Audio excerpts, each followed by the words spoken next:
ராமநாதபுரம் மாவட்டம் கடலாடி அருகே ஓரிவயல் என்ற கிராமத்தைச் சேர்ந்த மக்கள் கடும் குடிநீர் தட்டுப்பாட்டால் அவதிப்படுவதாகவும் குடிநீருக்கு மாற்று ஏற்பாடு செய்து தரும்படியும் மாவட்ட ஆட்சியரிடம் மனு கொடுத்திருக்கிறார்கள். தங்கள் கிராமத்தில் உள்ள பொது கிணற்றில் போதுமான தண்ணீர் கிடைக்கவில்லை என்றும் பிளாஸ்டிக் உள்ளிட்ட கழிவுப் பொருட்கள் நிறைந்து மாசுபட்டு கிடக்கும் அந்த கிணற்றில் இருந்து வேறு வழியில்லாமல் நீரை எடுத்து பயன்படுத்தி வருவதாகவும் அவர்கள் தெரிவித்தனர். ஊருக்கு கிட்டத்தட்ட ஒரு 500 குடும்பங்கள் இருக்கு. 500 குடும்பத்துக்கும் ஒரே கிணறு தான். இப்போ கிட்டத்தட்ட 60 வருஷமா அந்த ஒரு கிணத்துல தான் மக்கள் அள்ளி குடிக்கிறாங்க.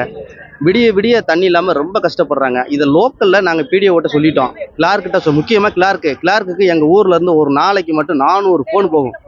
அவங்க எடுக்கிறதே கிடையாது, சுவிட்ச் ஆஃப் பண்ணி வச்சிடுறது. எடுத்தாலும் கிளார்க் என்ன சொல்றாங்க, நீங்க யாருக்கு ஓட்டு போட்டீங்க அவங்கள்ட்ட போய் கேளுங்க அப்படிங்கிற வார்த்தையை மென்ஷன் பண்ணிக்கலாம். அதுக்கான ஆதாரம் என்கிட்ட இருக்கு.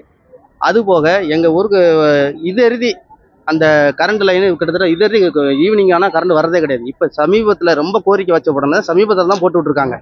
அதையும் கூட முறையாக போடலை. ஒரு தெருவில் எரியுது, ஒரு தெருவில் எரியலை. இது மாவட்ட ஆட்சியருக்கு தகவல் வந்துச்சா வரலையான்னு எங்களுக்கு தெரியல, ஊர் மக்களுக்கு தெரியல. இப்போ வந்தது நாங்கள் ரொம்ப அன்றாட ஸ்கூலுக்கு வர குழந்தையோட குளிக்காம தான் கூட்டிக்கணும். நானே இப்போ குளிக்காம தான் ட்ரெஸ் பண்ணிட்டு வந்திருக்கேன். அன்றாட எங்களுக்கு தண்ணி கிடையாது, ரொம்ப கஷ்டமா இருக்கு. அதுபோக நம்ம ஆட்சி மாறினாங்க. இப்போ ஆட்சி மாறினாலும் சரி ரைட்டு, இப்போ 4 மாதம் ஆச்சு, தளபதி வந்திருக்காரு, அவர் ஆட்சியிலாச்சும் சிறப்பாக இருக்குன்னு பார்த்தா உள்ளூருக்குள்ள அந்த கடலாடி லோக்கலே ஆட்சி பண்ணிக்கிட்டு இருக்காங்களே தவிர மாவட்ட ஆட்சியருக்கு அது தெரியுதா இல்லையான்னு தெரியல. எல்லாருமே லோக்கல்ல தான் ஆட்சி செய்கிறாங்க. மாவட்ட ஆட்சியருக்கு தயவு செய்து தெரியப்படுத்தணும். இது தலைமைக்கும் தெரியப்படுத்துங்க. எங்கள் ஊர் ரொம்ப மோசமாக இருக்குது. இது இப்படியே போச்சுன்னா ஊருக்குள்ள இன்னொன்று என்னன்னா, ஊருக்குள்ள மோட்டிவேஷனை ஏற்படுத்துறாங்க. அதாவது தண்ணி தான், தண்ணி முக்கியமா இல்ல. அதை நீங்க இதோட 3 தடவை வச்சுட்டோம், இது 4ஆவது தடவை வைக்கிறோம். மறுபடியும் யார்கிட்ட வைக்கணும்னு சொல்லுங்க, வைக்கிறோம்.